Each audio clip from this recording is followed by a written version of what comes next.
이제 제5강 진리의 말씀을 올바로 공부하라 2 재림의 두 단계에 대해서 공부하도록 하겠습니다. 자, 요절 읽어보면은요, 우리가 우리 주 예수 그리스도의 능력과 오심을 너희에게 알게 한 것은 교묘하게 꾸며낸 이야기를 조춘 것이 아니라 그의 위엄의 목격자들이었기 때문이라. 예수 그리스도께서 그 능력 있는 모습, 초림때의 그 인간의 그 약한 모습이 아니라 하나님으로서의 그 능력 있는 모습으로 그 능력을 가지고 오시는 것은 교묘하게 꾸며낸 이야기가 아니라는 거예요. 재림은 꾸며낸 이야기가 아니라는 거예요. 문자 그대로 이루어진다는 거예요. 자기 눈으로 직접 봤다고 그러는데요. 베드로 말 믿어야죠. 자, 1번 재림을 예시한 변형산 사건. 그러니까 이 방금 읽었던 베드로 후서 1장 16절 말씀이 그 목격의 그 위험 있는 그 재림의 모습을 목격했다는 것이 바로 이 마태복음 17장의 사건이라는 거죠. 엿새 후에 예수께서 베드로와 야고보의 형제 요한 이 세 사람을 데리고 따로 떨어져 있는 높은 산으로 올라가시어 그들 앞에서 변형되시니 그의 얼굴은 변해버렸어요. 해처럼 빛나고 그의 옷은 빛처럼 희어지더라. 이게 이제 재림의 모습인데, 성경 펴보세요. 성경 마태복음 17장 1절 읽었는데 우리 교재도 써 있지만 성경 구절을 이어서 한번 읽어볼게요. 이어서 마태복음 16장 27절부터 볼까요? 27절부터. 이제 인자가 자기 아버지의 영광으로 자기 천사들과 함께 오리니 그때 그가 각자에게 그들의 행한 대로 상 주실 것이라. 상을 주신다고 그랬죠. 진실로 내가 너희에게 말하노니 눈앞에 있는 12제자에게 말씀하시는 거예요. 여기 서 있는 사람들 몇은 12명 중에 몇 명인데 3명이죠. 몇은 인자가 그의 왕국으로 오는 것을 볼 때까지, 눈으로 볼 때까지 죽음을 맛보지 아니하리라고 하시더라. 어떻게 온다고요? 그의 왕국으로 온다고 그랬잖아요. 왕국을 가지고 오시는데 그 모습을 볼 때까지 죽음을 보지 않는다고 그랬어요. 그런데 주님께서 실제로 왕국을 가지고 아직 재림하지 않았는데 이 세 사람은 죽었잖아요. 그럼 본다고 그랬잖아요. 왕국으로 오시는 것을. 무슨 말이에요? 변형산에서 그 재림의 모습을 미리 본다고 말씀하신 거예요. 이렇게 말씀하신 다음에 17장 1절 엿새 후에, 그로부터 엿새 후에 예수께서 베드로와 야고보의 형제 요한 몇 사람이죠? 데리고 따로 떨어져 있는 높은 산으로 올라가시어 그들 앞에서 변형되시니 왕국으로 오시는 모습이죠. 그의 얼굴은 해처럼 빛나고 그의 옷은 빛처럼 희어지더라. 이렇게 예수님께서 재림하실 때의 모습이 커다란, 그러니까 지상에서 보면 작겠죠. 빛나는 그 태양 같은 것이 내려오는 거예요. 바로 그 모습을 여기서 보여주시는 거예요. 그의 얼굴은 해처럼 빛나고 그의 옷은 빛처럼 희어지더라. 대단한 광경이겠죠. 재림의 모습, 십자가의 죽음을 앞두고 보여주신 모습이죠. 자, 우리 교재 보세요. 변형산 사건은 예수님께서 십자가의 죽음을 앞두고 그분의 재림을 미리 보여주신 사건이에요. 그것은 인자께서 그분의 왕국으로 오시는 것을 미리 보여주신 사건이었고요. 그때 모세와 엘리야가 나타나 주님과 함께 이제 예루살렘에서 이루시려고 하는 주의 죽음에 관하여 이야기하고 있었기 때문에 누가복음 9장 31절에 같은 사건인데 누가복음에는 좀 더 추가적으로 기술되어 있죠. 모세와 엘리야가 나타나가지고 이제 곧 예루살렘에서 이루시려고 하는 주님의 그 십자가 죽으심에 대해서 주님과 함께 이야기했다라고 써 있어요. 자, 재림 때의 모습으로 변형되셨는데 그 변형된 모습의 주님과 함께 십자가의 죽음을 이야기했다. 십자가와 재림이 지금 함께 이루어지고 있는 거잖아요. 그 상황이 잘 보세요. 자, 그래서 이 변형산 사건은 주님께서 십자가의 죽으심 이후에 지상에 그분의 왕국을 다시 가져오실 것을 실제로 선언하신 사건이었어요. 십자가도 이루실 것이고 왕국으로 오시는 것도 이루시는 건데 십자가가 먼저 있고 그 뒤에 왕국이 있게 되는 거죠. 시간 간격이 2000년이죠. 교회 시대가 끼어 있으니까. 밑에 그 마태복음 10장 28절은 아까 설명드렸고요. 예. 자, 그래서 셋째 줄에 어떤 사람들은 그 말씀이 이루어지려면 제자들이 살아있을 동안에 주님께서 돌아오셔서 왕국을 세우셨어야 했는데 그렇게 하시지 않았으므로 예수님께서 말씀하신 것은 영적인 왕국이다라고 주장한다고 그래요. 이게 무슨 말이냐면은 이 구절을 잘 못 읽었어요. 분명히 마태복음 16장 28절에서는 여기 서 있는 사람들 몇이라고 그랬잖아요.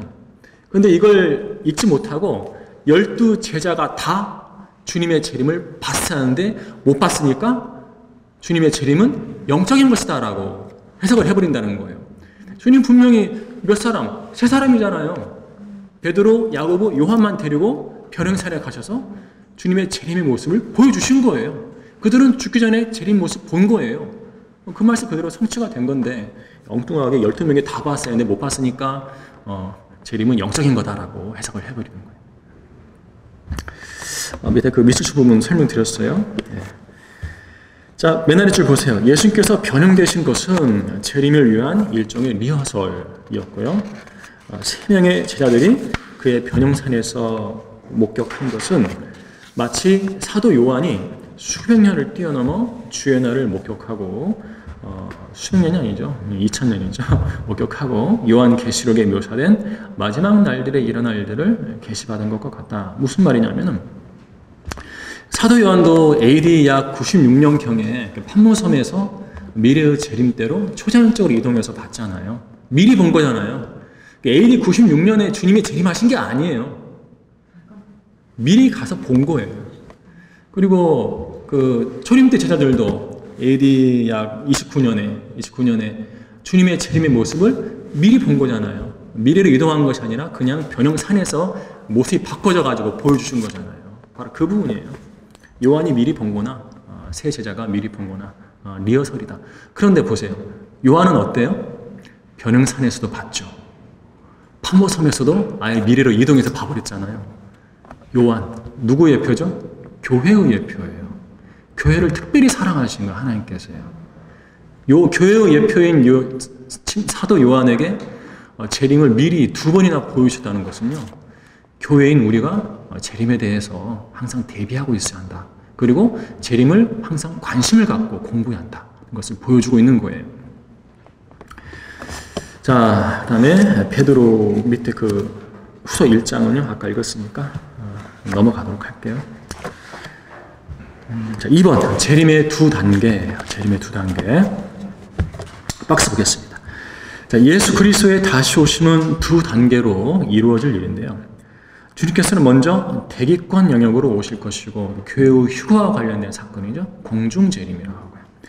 그리스도 안에서 이 사건은 그리스도 안에서 죽은 자들과 살아있는 성도들은 공중에서 주님을 만나기 위하여 끌려 올라갈 것이다. 휴거와 관련된 거죠. 부활한 성도들과 살아서 휴거된 성도들이 자기 몸으로 행한 것에 따라 심판받고 또 상을 받은 후에 그리스도의 신부인 교회로서 주님과 혼인하고 나면 주님께서는 그 성도들과 함께 지상으로 재림하셔서 주님께서 승천하신 장소인 올리브산 위에 서실 것이다 그랬어요. 우리 사도행전 먼저 가볼까요? 사도행전 1장. 교회가 휴거되고 나서 일어날 일을 이 시간에 다 할 수는 없고요. 사도행전 1장 가볼게요. 1장 9절 보면 승천하시는 모습이죠. 주께서 이런 일들을 말씀하신 후에 그들이 보는 데서 위로 들려 올라가시니 구름이 그들의 시야에서 주를 가리더라. 전 시간 읽었던 구절이니까 다 읽지 않고요. 그들이 보는 데서 위로 올라갔는데 올라가신 장소가 있을 거 아니에요. 12절 보세요. 그 후에 그들은 올리브산이라 하는 곳에서 예루살렘으로 돌아왔는데 그래서 주님의 승천 장소가 올리브산인 거예요. 올리브산. 그런데 그 올리브산에서 이 2 사람이 너희가 하늘로 가심을 본 그대로 다시 오신다고 했기 때문에 올리브산에서 하늘로 올라가신 대로 하늘에서 올리브산으로 내려오실 것이라 그 말씀이잖아요. 그래서 우리 그 교재에는 스가랴서 14장 4절 인용되어 있어요. 교재를 보실까요? 재림하신 예수님 어디에 서신가 보세요. 그의 발이 그날에 예루살렘 앞 동편에 있는 올리브산 위에 서시리니 돼 있죠. 올리브산 위에 서시리니 올리브산은 그 중간이 동쪽과 서쪽으로 갈라져 매우 큰 골짜기가 생길 것이며 산의 절반은 북쪽으로 산의 절반은 남쪽으로 옮겨지리라 했어요. 그분이 승천하셨던 그 올리브산 위에 서시면서 잠깐 보세요. 잠깐 보시면은요. 올리브산이 이렇게 동쪽과 서쪽으로 딱 갈라져요. 하나는 북쪽으로 하나는 남쪽으로 내려온다고 그랬잖아요. 그럼 중간에 길이 생기는 거예요. 이 길을 통해서 주님이 예루살렘 동문으로 들어가시는 거예요. 딱 그 길이래요. 럭한 목사님. 동문으로 가는 길이 생긴다는 거죠. 왜 산이 갈라질까요? 왕이 지나가실 길이 생기는데 산이 갈라져서 이동을 해버린다는 거죠. 바로 그걸 말씀하시는 거예요. 자, 주님께서 다시 오시는 첫 번째 단계는 흔히 휴거라고 그래요. 휴거 이야기하면 이단이라고 그러는데 성경에 기록되어 있잖아요. 공중으로 오셔가지고 부활시키신다고. 휴거라고 하고요. 랩처는 이제 그 라틴어에서 나오는 건데 희열이란 뜻이에요. 희열. 주님께서 우리를 순식간에 이렇게 몸을 변모시켜갖고 하늘로 끌어올리시는데 그때 그 기분이 끝내줄 거라는 거죠. 그 놀이동산 공원에 가면 막 떨어져 올라가잖아요. 그건 으악 두렵지만 우리 이제 변화된 몸으로 확 올라가는데 초장적인 몸으로 올라가니까 그 기분이 정말 끝내줄 거라는 거예요. 희열, 랩처라고 표현하고 있는 거예요. 휴거. 자, 그 다음에 두 번째 단계는 재림인데 영어로 이제 revelation이라고 그러잖아요. revelation, reveal, 나타난다, 계시한다, 자신을 드러내신다 그런 뜻이에요. 여기서 이 재림은 대환란 끝에 지상으로 눈에 보이게 오시는 거죠. 교회 휴거는 우리한테만 나타나시는 거예요. 우리 이름만 불러가지고 우리만 쏙 데려가시는 거죠. 세상 사람들이 다 볼 수 있게 오시는 건 아니에요. 그래서 재림은 두 단계. 첫 번째는 교회를 부르시고 땅에는 안 내려오고 공중으로 오시는 거죠. 공중 재림이죠. 여기까지만 오셔가지고 우리를 들어 올리신 휴거가 있고, 두 번째 재림은 땅에 내려오셔가지고 2억의 유엔 군대를 짓밟아 버리시는 지상 재림이 있는 거예요. 그 차이가 있어요. 자, 두 단계의 사이에는 7년이라는 약 7년이라는 기간에 7년 동안 무슨 일이 벌어져요? 교회가 휴거되면은 지상에는 대환란이 펼쳐지죠. 7년 대환란. 그 간격이 있어요. 그 기간에 셋째 하늘에서는 우리는 뭐 하고 있나? 셋째 하늘을 구경하고 있나? 아니에요. 구경도 하고 있겠지만은 주님께 불려나가죠. 불려나가서 심판을 받죠. 그리스도의 심판석. 자, 그리스도인들의 행위에 대한 심판, 그리스도의 심판석이 있을 것이고, 같은 기간에 땅에서는, 지상에서는 전무후무한 대재앙이 대환란으로 펼쳐지게 되는 것. 1번 볼게요, 밑에. 재림의 첫 번째 단계, 휴거인데, 교회 휴거인데, 이것은 데살로니가전서 4장 15절부터 17절에 묘사되어 있어요. 자, 우리 성경으로 보겠습니다. 성경으로 볼게요.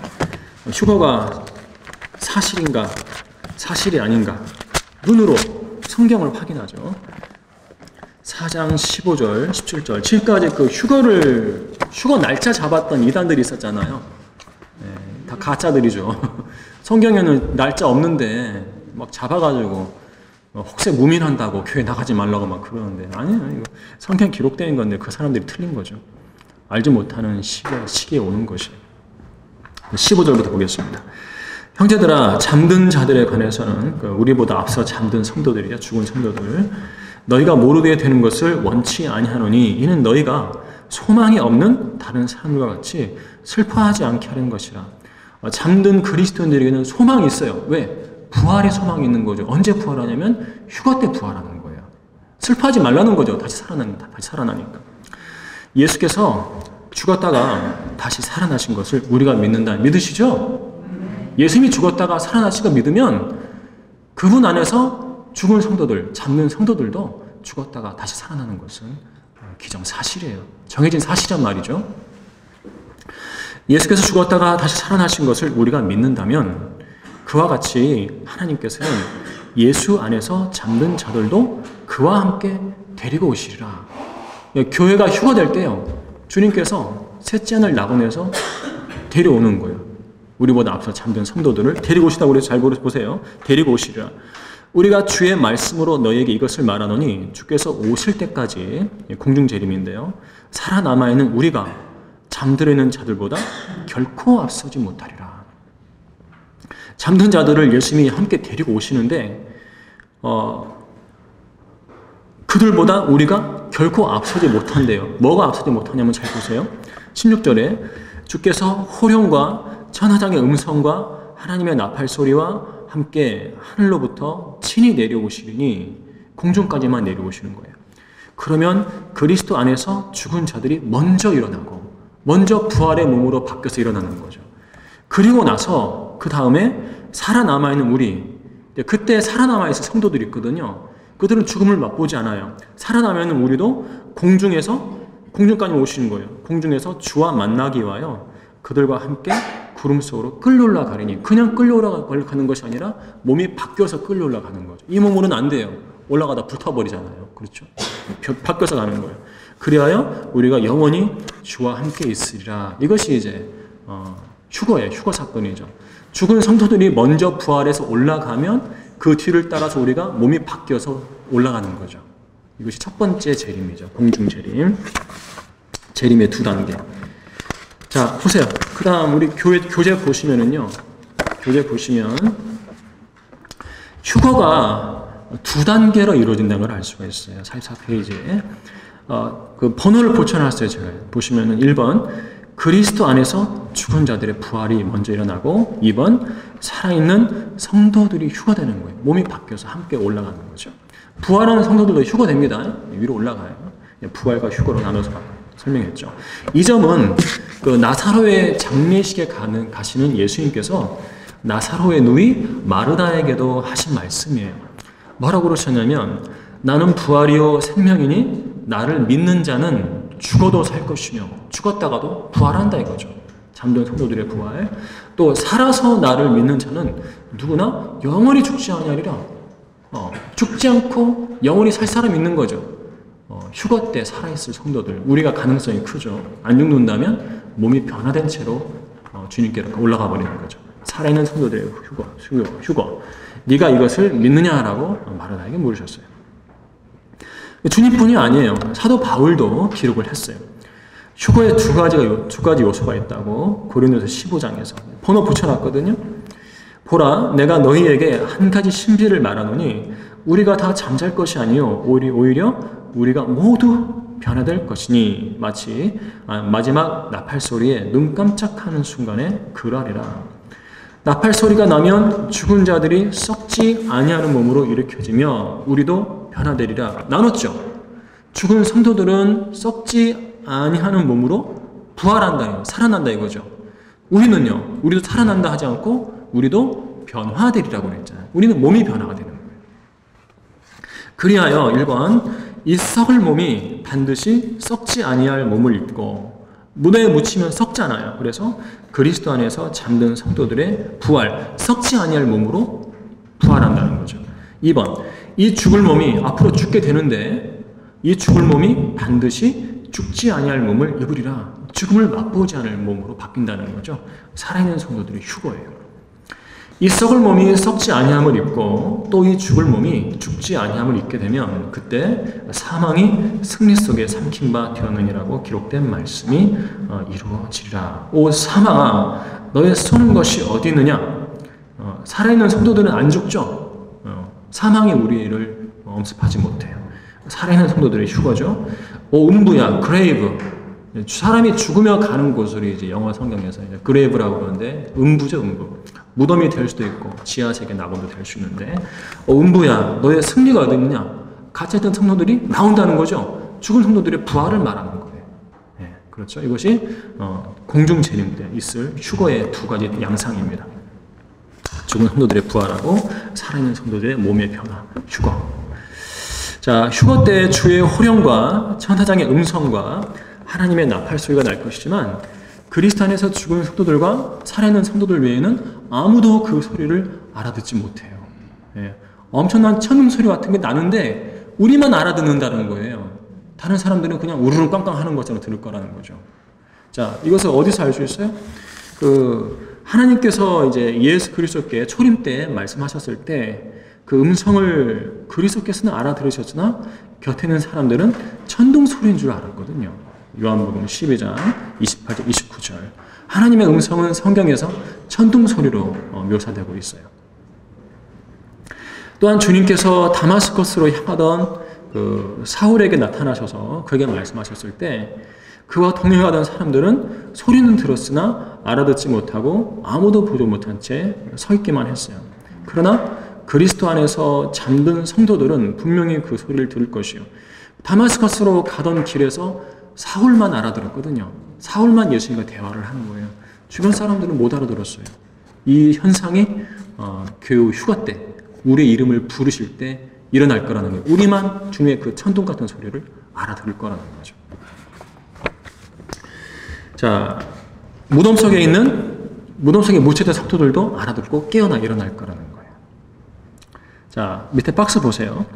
재림은 예기치 않은 때 일어날 것이고 그 첫 단계인 휴거도 마찬가지야. 항상 대비하고 있어야 돼요. 항상 대비하고 있어요. 언제 오실지 몰라요.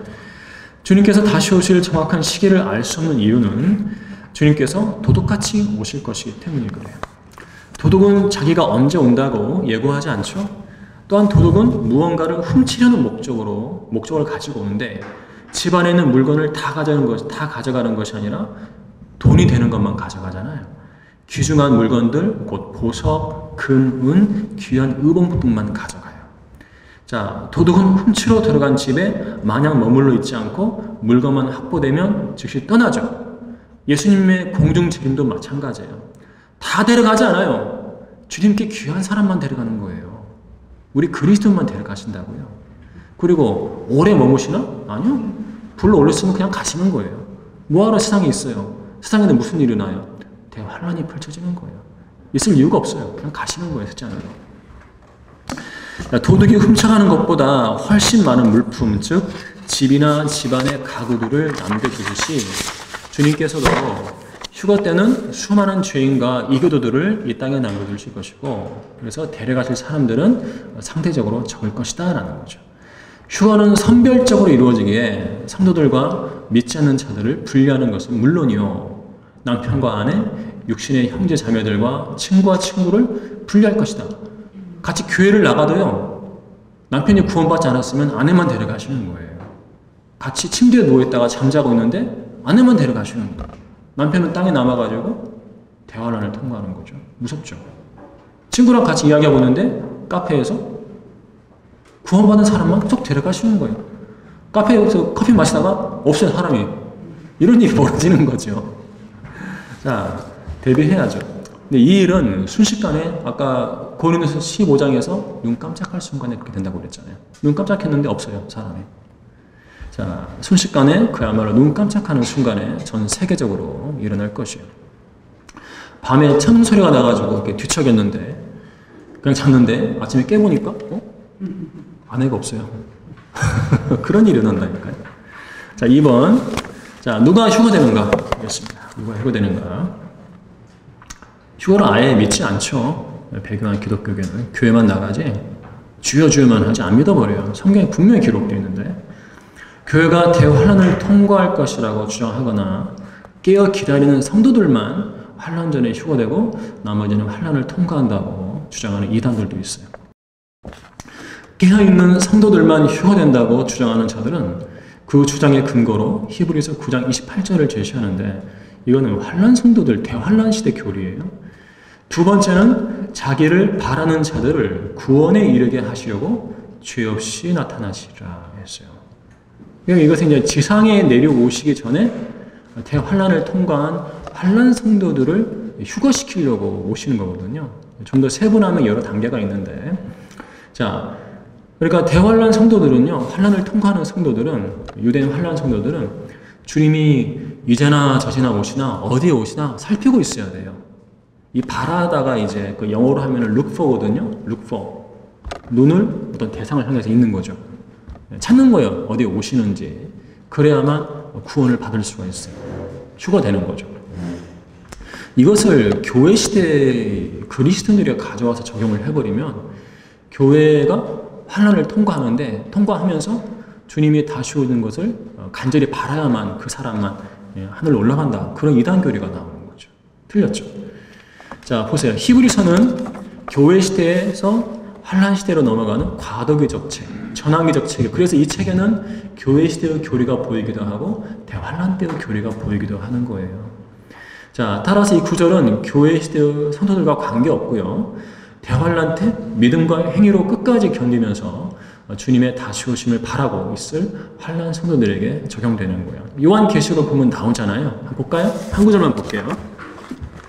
대환란 때 구원 방법하고 교회 시대 구원 방법이 달라요. 교회 시대는 믿음으로만 구원 받는 거죠. 믿음으로 말미암아 하나님의 은혜로 받는 구원이고, 대환란 때는 거기다가 플러스 알파 행위가 있어야 돼요. 그 계시록 12장 17절만 보도록 할게요. 12장 17절. 그러자 그 용이 여인에게 분노하여 여인의 시 가운데 남은 자들, 이스라엘 유대인들이죠. 즉 하나님의 계명들을 지켜 율법을 지키죠. 예수 그리스도의 증거, 십자가의 증거를 가진 자들과 싸우려고 나가더라. 하나님의 어린 양을 믿고 거기다가 율법을 지키는 거예요. 환난 성도들은. 자, 14장 12절 보실래요? 12절. 요한계시록. 여기에 성도들의 인내가 있으면 끝까지 인내해야 돼요. 대환난 때에는요. 교회 시는 끝까지 인내하지 않아도 구원받아요. 휴거됩니다. 대환난 때는 안 돼요. 여기에 성도들의 인내가 있으며 여기에 하나님의 계명들과 율법을 지키죠. 예수의 믿음, 우리처럼 믿어야 돼요. 믿고 율법을 지켜야 돼요. 예수의 믿음을 지키는 자들이 있느니라. 끝까지 계명을 지키면서 인내해야만 대환란 끝에 가서 휴거될 수 있다라고 성경은 말씀하고 있어요. 이것을 교회 시대로 가져와서 적용하고 있으니 이단 교리가 안 나옵니까? 행위구원의 교리가 나오는 거잖아요. 자, 한량 성도들은 끝까지 계명을 지키면서 주님을 바라고 기다리고 있어야만 휴거될 수 있어요. 자, 교회 시대의 교리를 다루고 있는 데살로니가서 4장 6절 17절, 아까 이제 교회 휴거요. 읽었었죠? 휴거될 사람들이 깨어 기다리고 고대하던 죽은 자들이라고 말씀하지 않는다. 다만 그리스도 안에서 죽은 자들, 믿다가 죽은 사람들과 살아남아 있는 우리라고만 말씀하고 있을 뿐이에요. 교회 시대는 설령 주님의 다시 오심을 고대하지 않는다 해도 휴거되는 거예요. 구원이 영원히 보장되어 있는 거예요. 그렇다고 개처럼 살아서야 되겠습니까? 아니죠. 주님께서는 우리를 심판하십니다. 심판받을 사람처럼 사는 거예요. 신중하고 의롭고 경건하게. 다음 문단 보세요. 자, 무엇보다 예수 그리스도의 몸된 교회는 유기체로서 한 몸을 이루고 있으므로 그 몸의 일부만 몸의 머리가 계시는 셋째 하늘로 휴거되는 그런 비상식적인 일은 일어나지 않는다는 점을 유념해야 돼요. 지금 제 머리가 어디에 있어요? 제 머리 어디 있어요? 붙어 있잖아요. 몸은 어디 있어요? 머리 붙어 있잖아요. 머리와 몸이 따로 놀 수 없죠. 제 팔 2개 다 해서 하나밖에 없어요? 다 있잖아요. 네, 유치하게 그래나 그래요. 자, 예수님의 팔에 해당하는, 그 몸의 지체의 팔에 해당하는 사람들은 땅에 내려놓고 이 사람들만 내려놓고 나머지는 들어올린다, 그런 거 없다 이거죠. 가면 함께 간다 이거예요. 네. 그래서 손이 죄지었으니까 손 잘라버리고 나머지만 데리고 올라가시겠다, 그런 거 없다 이거죠. 다 데리고 간다는 거죠.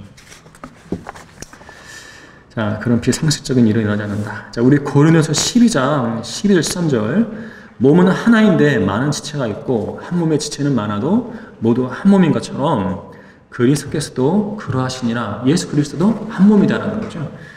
유대인이나 이방인이나 종이나 자유인이나 한 성령에 의하여 우리 모두가 한 몸 안으로 침례를 받았으며 또 모두가 한 성령 안으로 마시게 되었느니라 했어요. 우리 모두, 그러니까 우리 그리스도인들이 예수 그리스도를 믿었을 때 한 몸 안으로, 예수 그리스도의 몸 안으로 침례를 받았다. 침례는 물속에 잠기는 거잖아요. 예수 그리스도 몸 안으로 우리가 잠겨 들어갔다는 거예요. 예수 그리스도 믿었더니 성령께서 우리를 예수 그리스도 몸 안으로 넣어주다는 거예요. 그래서 우리가 그리스도의 몸의 지체들이 되었다라고 성경은 이야기하고 있죠. 이 몸을 떼어내고 일부만 데리고 올라가신 일은 없어요. 그 몸 자체를 다 들어 올리시는 거예요. 그는 몸인 교회의 머리시라.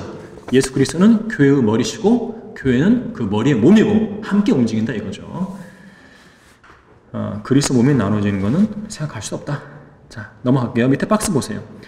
대환란은 교회가 들어가는 기간이 아니에요. 이스라엘을 연단시키는 과정이에요. 그들의 메시아를 십자가에 처형해버렸잖아요. 그 죄에 대해서 연단시키는 거라고요. 회개하지 않아요. 회개할 수 있도록 연단시키는 게 대환란이에요. 성경은 대환란을 야곱의 고난의 때라고 예레미야 30장 7절에서 말씀하고 있죠. 야곱의 고난의 때. 야곱은 이스라엘 이름이죠. 이스라엘 민족이 고난을 받는 때가 바로 대환란입니다. 이는 야곱 곧 이스라엘이 환란을 통해 죄에서 돌이킨다는 사실을 보여줘요. 우리 대환란 끝에 가면 그들의 메시아를 비로소 받아들이게 되는 거예요. 예수님을 지금은 사생하라고 거절하고 있죠. 교회가 환란을 통과하지 않는다는 점은 요한계시록을 통해서도 확인하고 있어요. 요한계시록 4장 가볼게요. 전 시간에 사도 요한이 교회의 예표라고 그랬죠. 교회의 예표. 이것은 이제 다른 시간에 배워야 할 내용이고 이 시간에 설명할 수가 없어요. 자, 교회의 예표가 되는 사도 요한이요. 요한계시록 4장에서 휴거됩니다. 4장 1, 2절 보세요. 일 후에 내가 보니 요한이 쳐다보니 보라 하늘에 한 문이 열려 있는데 내가 들은 첫 음성은 나팔 소리 같았으며 내게 말하기에 이르기를 이리 올라오라. 내가 이후에 마땅히 일어나야 할 일들을 내게 보여주리라 하더라. 또 내가 즉시 영안에 있게 되었는데 보라 하늘에 한 보좌가 놓여 있고 한 분이 그 보좌에 앉으신다고 그랬어요. 자, 교회의 예표인 사도 요한이 이리 올라오라는 말씀을 듣자 즉시 영안에 있게 되었다라는 말은 즉시 변화돼서 올라갔다 그런 말이 돼요. 즉시 영안에 있게 되니까 어떻게 됐어요? 하늘에 보좌가 있는 셋째 하늘에 가 있게 된 거예요. 2절에서요. 휴거가 이렇게 일어나게 되는 거죠. 근데 이 4장 이전에 뭐가 있어요? 교회 시대를 예표하는 7교회가 있잖아요.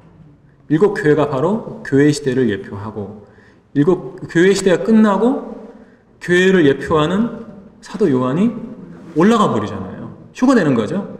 그 뒤에 요한계시록 4장부터 재림 때까지 19장까지는 지상에 교회가 없어요. 요한은 올라가 있는 거예요. 교회가 없는 땅에 대환란이 펼쳐지고 있죠. 교회는 19장 끝에 가서 주님과 함께 재림하게 되죠. 그래서 요한계시록의 구도만 봐도 교회는 절대 환란을 통과하지 않아요. 교회가 환란을 통과한다는 사람은 다 이단들이에요. 행위로 구원받아야 하잖아요. 환란 통과하려면. 예수 그리스도의 십자가를 무색해 만든 이단교리죠. 자, 보세요. 요한계시록 4장부터 19장의 기간은 땅에 거하는 자들에게 임하는 무서운 심판에 대한 이야기인데 이 기간에 교회는 지상에 있지 않고 그리스도 예수와 함께 하늘에 있으므로 교회는 환난을 통과하잖아요. 오히려 성경의 수많은 구절이 그리스도께서 성도들과 함께 오실 것을 말씀하고 있는 거예요. 자,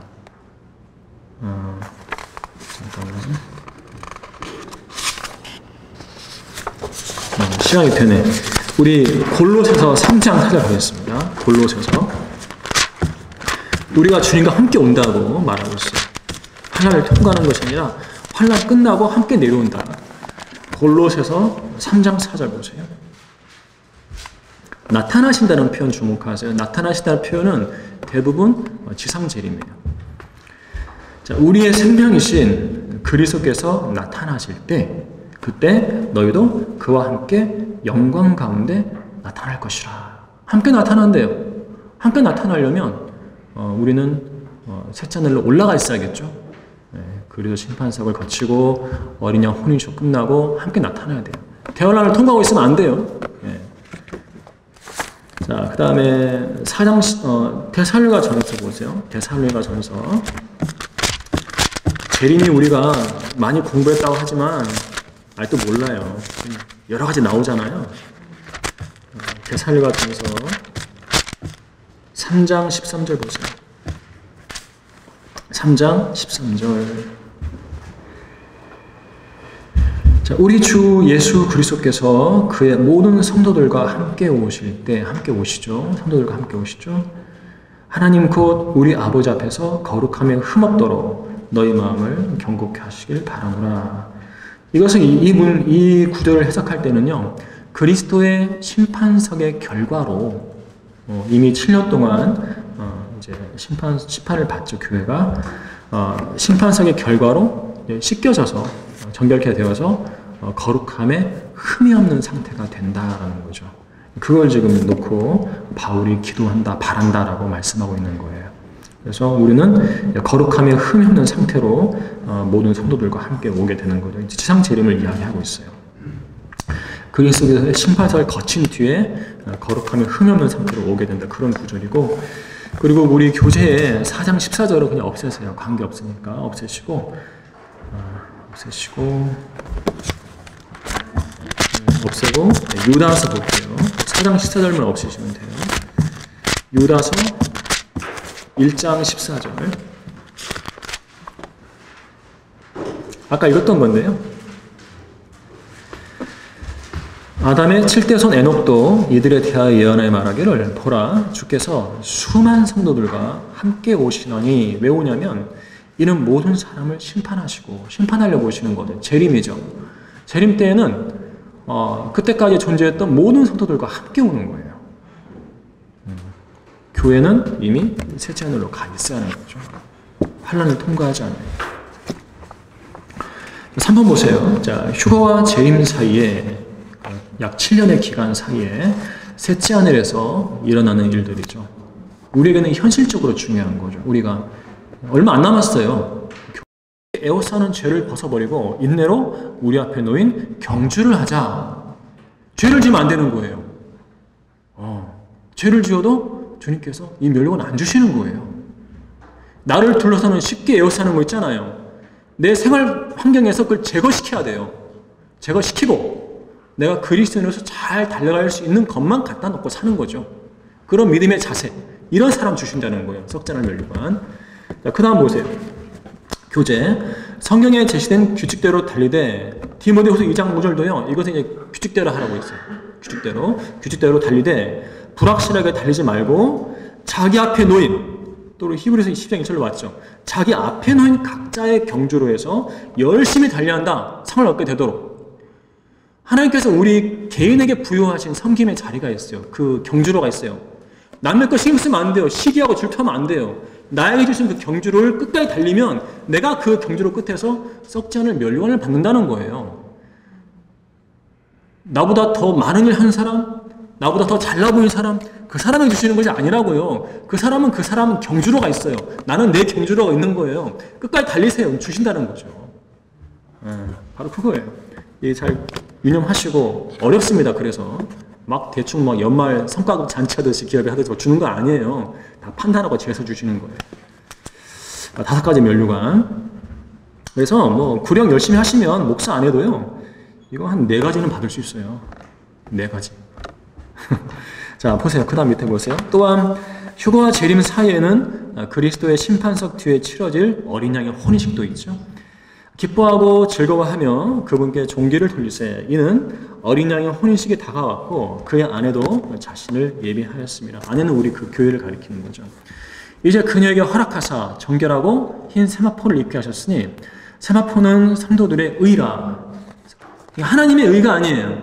우리 자신 개인의 의예요. 거듭난 뒤에, 하나님의 의를 받아서 거듭난 뒤에 내 몸으로 섬겼을 때 내가 내 옷을 준비하고 있는 거예요. 내 의예요. 이게 없는 사람이 있을 거라는 거죠. 그때 그가 내게 말하기를, 어린 양의 혼인잔치에 초대된 그들은 복이 있다고 기록하라 하고, 또 내게 말하기를 이것들은 참된 하나님의 말씀들이라고 하더라. 참된 하나님의 말씀들이라고 그러죠. 어린 양의 혼인식이 꾸며낸 얘기가 아니죠. 거짓말이 아니라는 거죠. 어린 양의 혼인식이 있을 거라는 거예요. 그날을 위해서 우리 자신의 의의 옷을 준비하라는 거죠. 섬기면서. 하나님이 농담하신 건 아니잖아요. 성경에다가. 자, 우리 맨 아래 보세요. 그날 신분 셋째 줄에, 그날 신분은 성도들의 의인, 정결하고 흰 세마포로 단장하고서 성도 자신의 의가 있어야 돼요. 신랑께 인도될 것이다. 그렇지 않은 사람도 있잖아요. 이런 거 모르고 아무렇게나 산 사람들은 못 만들잖아요. 자기 옷을요. 당신이 이 의의 옷을 마련하고 있는가? 만약 우리가 옷 입고 있다면 벗은 채로 발견되지 아니하리라. 이 옷도 없이 신랑께 인도될 사람들이 있는 거예요. 무섭죠? 그러면 벌거벗고 인도될까? 아니에요. 보세요. 마지막으로 시편 가보세요. 시편 45편 가보세요. 시편 45편 이 구절 기억하세요. 네. 시편 45편 13절 14절인데 이 시편의 이제 절반 뒷부분은 이제 어린 양의 혼인식과 관련된 내용이잖아요. 이제 왕의 딸이 신부가 우리인데 이제 신랑께 인도되는데요. 13절 보세요. 두 가지 옷이 있어요. 두 가지 옷이. 왕의 딸이 안에서 온갖 영화를 누리나니 그녀의 옷은 금으로 짰도다. 금으로 짠 옷이 하나 있죠. 14절 그녀가 수놓은 옷을 입고 수놓은 옷이 또 하나 있어요. 수놓은 옷을 입고 왕께로 인도될 것이요 그녀를 따르는 그녀의 동료 처녀들도 왕께로 인도되리니라고 했어요. 자, 금으로 짠 옷 하나, 수놓은 옷 하나예요. 금은 하나님의 신성을 가리키죠. 하나님의 의를 상징하는 거죠. 하나님의 의로 받은 옷이에요. 기본적으로 이 옷은 입어요. 이 옷 위에다가 성도들의 의로 짠 수놓은 옷을 입는 거예요. 그 옷을 수놓은 옷을 입고 내가 주님께로 인도되느냐 아니면 금으로 짠 옷만 간신히 입고 인도되느냐 다르겠죠. 네, 그래서 주님을 섬기라는 거예요. 두 벌이죠. 기본적으로 한 벌을 입고 가는 거죠. 네, 벌거벗겨놓고 신부 입장 하는 거 없어요. 자, 마지막 페이지에 재림의 두 번째 단계 지상 재림은 이제 했으니까 간단히 넘어갈게요. 말씀만 읽을게요. 말씀만. 요한복음 17장 24절 재림 때의 주님 모습이 어떤 모습인지 볼게요. 아버지시여 내가 바라오니 아버지께서 내게 주신 그들도 내가 있는 곳에 나와 함께 있게 하소서. 그들로 아버지께서 내게 주신 나의 영광을 보게 하소서. 이런 아버지께서 세상의 기초가 놓이기 전부터 나를 사랑하시기 때문입니다. 그러니까 예수님께서 창세 전부터 영원 전부터 가지고 계셨던 그 영광을 우리로 하여금 보게 해달라고 하나님께 기도한 거잖아요. 바로 그 영광의 모습으로 재림하시는 거예요. 휘황찬란하겠죠. 바로 그 모습으로 오신다. 갑작스럽게. 나머지는 개인적으로 보시기 바랍니다. 오시면은 영원 무궁토록 통치하시게 된다고 맨날에 계시록 11장 15절 인용되어 있죠. 그분이 영원 무궁토록 통치하시라 말씀하셨죠. 자,